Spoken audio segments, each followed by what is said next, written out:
Hi, everyone. I'm glad you're here because today's episode is a doozy. Today, I have three stories that nearly shattered everyone involved as they tried to rationalize what happened to them. Just wait until you hear what you're about to hear. So, if you're enjoying the channel, don't be invisible. Let us know you're out there and smash that subscribe button so we can always be together. Thanks. Now, let's get into the stories.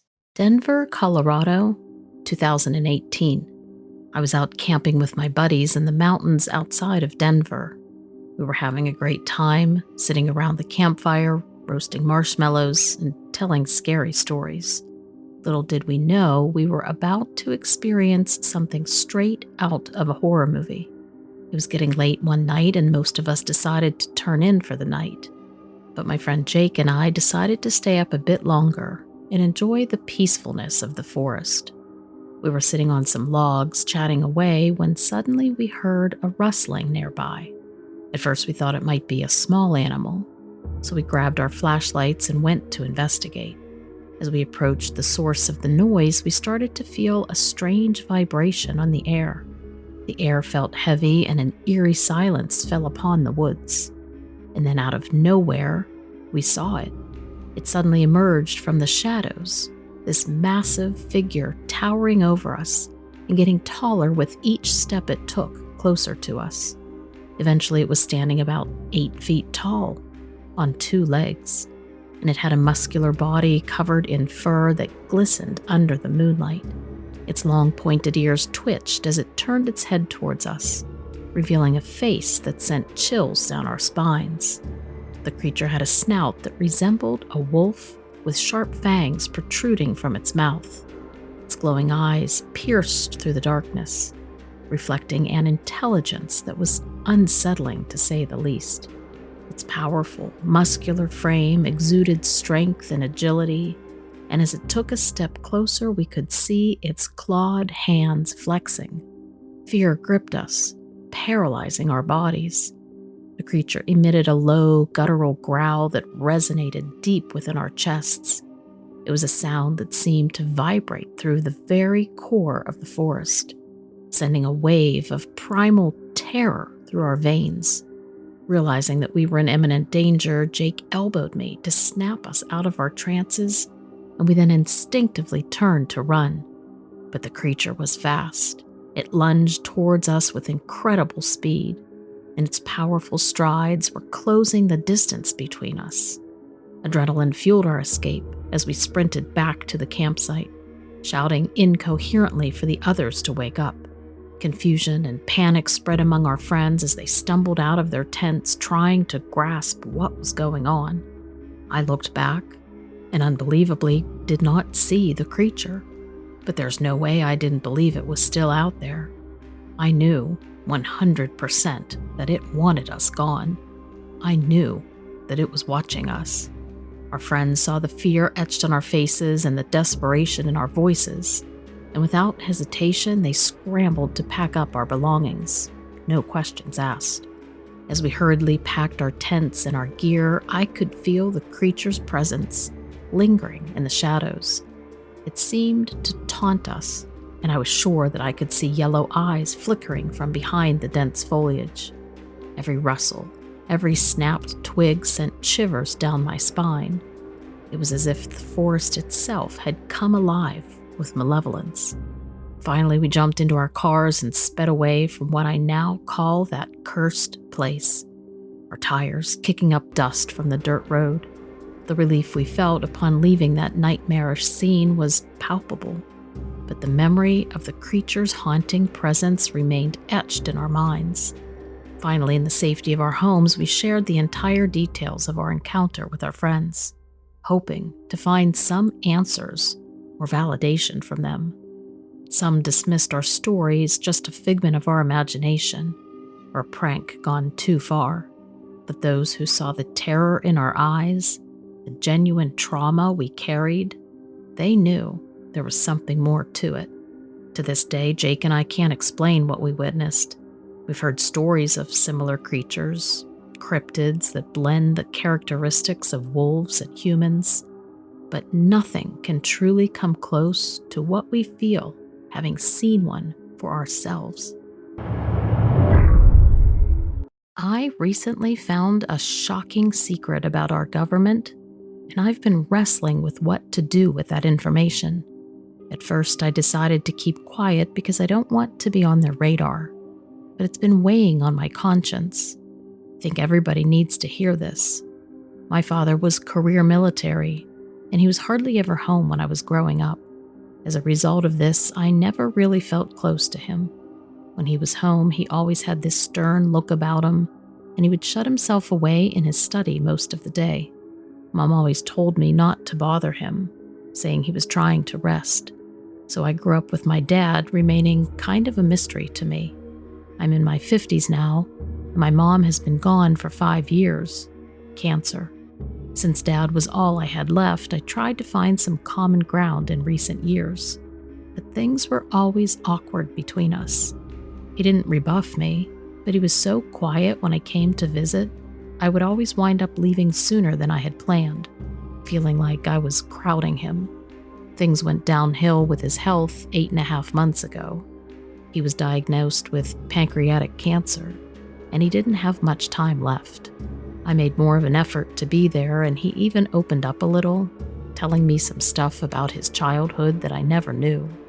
Nothing important, but it was nice to have him talk to me like a normal dad, reminiscing about his past.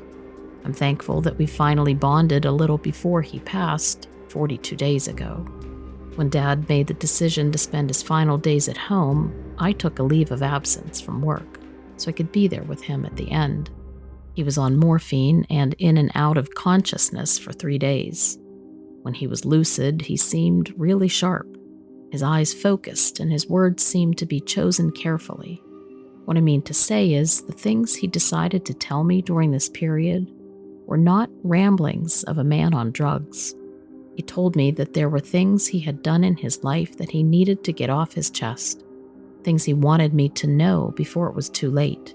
My dad told me that he had been part of a secret government branch known as the 4E. The mission of this branch was to evaluate threats to U.S. citizens from unknown entities, eradicate those threats, and employ any means necessary to erase the incidents.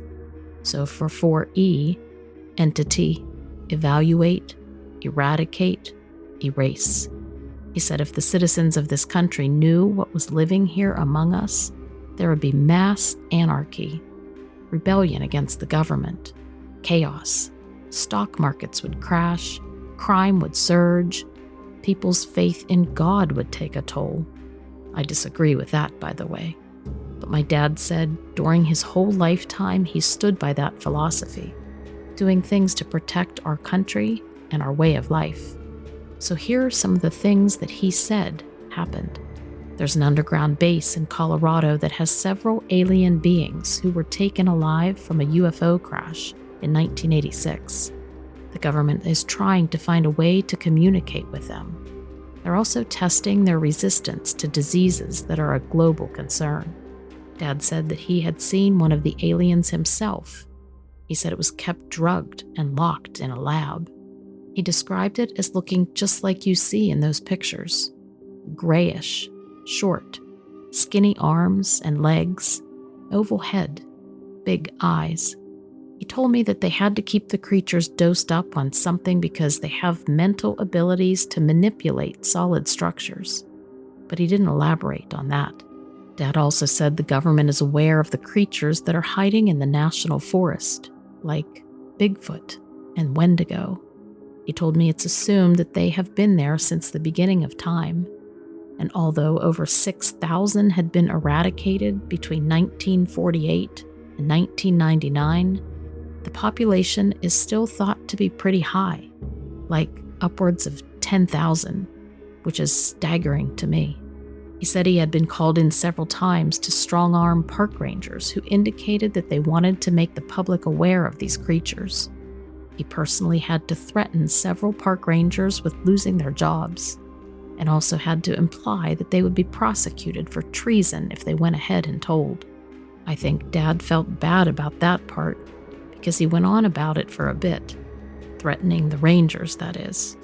The last thing he told me was that there was a creature that had escaped from a government lab in the 60s. and adapted to life in the swamps and the sewers. He described it to me, and it sounded like one of those rake things that people talk about. Humanoid, very pale, skittering around on all fours, big head, big black eyes, and no nose, moving very fast. He said that one of the main concerns of the rake was that it preyed on human flesh. Apparently, one had killed and partially eaten one of the doctors studying it when it escaped. So the population breeding in the wild was thought to be very real and a threat to mankind. I was totally shocked to hear all of this, but I tell you, looking straight into his eyes, I knew he was telling me the truth. He was totally lucid. Dad was afraid to say anything until he was on his deathbed, but he was so worried about these creatures as threats to human life. He didn't want me anywhere near the wilderness of this country, telling me it's unsafe. He said that there are thousands of disappearances in the national parks that are hushed up when the 4E comes in and deems one of the creatures responsible. If a body is found and the story leaks before they can cover it up, they say it was a bear or a mountain lion. But if it's just a disappearance and they think it was one of the creatures, they cover it up, and the story never gets publicized. So I hope I'm doing the right thing. I know my dad wrestled with the right and wrong of telling, but lately, all I can think is the truth is always the right way to go. May he rest in peace. As a park ranger at Yosemite National Park, I've always had a deep love and respect for the natural world. There's something about the majestic mountains, cascading waterfalls, and diverse array of wildlife that I just love. But lately, I've had a feeling that something is off here. It's hard to explain, but it's like a nagging feeling in the back of my mind that something is not right. I've tried to brush it off as just my imagination, but the feeling persists. I was on my usual rounds one day, checking on the various hiking trails and making sure everything was in order. As I was walking through the dense forest, I heard a strange noise. It sounded like a cross between a growl and a snarl, and it seemed to be coming from just ahead of me on the trail. I cautiously approached, my hand hovering over my radio, prepared to call for backup. As I peered through the trees, I saw something I could not explain. It was a creature that was unlike anything I'd ever seen in the park, let alone anywhere. It was covered in thick, shaggy fur and had a lupine head and glowing red eyes. Its body was muscular and powerful, and it stood on two legs like a human. But there was something off about it, something almost otherworldly. I froze, unsure of what to do. I'd heard of strange sightings in the park before, but I had always assumed that they were just hoaxes or the result of people seeing things in the shadows. But this was different. This creature was real, and it was right in front of me. I slowly backed away, trying to keep my movements slow and steady so as not to startle the creature. But as I turned to run, it let out a deafening roar, and it lunged at me. I sprinted back down the trail, my heart pounding in my chest. I knew I had to get to safety and alert the other rangers. I radioed for backup and headed back to the visitor center as quickly as I could. When I arrived, I was panting and out of breath, but I managed to get out a garbled explanation of what I had seen. The other rangers looked at me with skepticism, but I could see the fear in their eyes. They knew that if what I was saying was true, it could be a major problem for the park. We decided to send out a team to investigate and see if we could find any trace of the creature. I volunteered to go despite my own fear.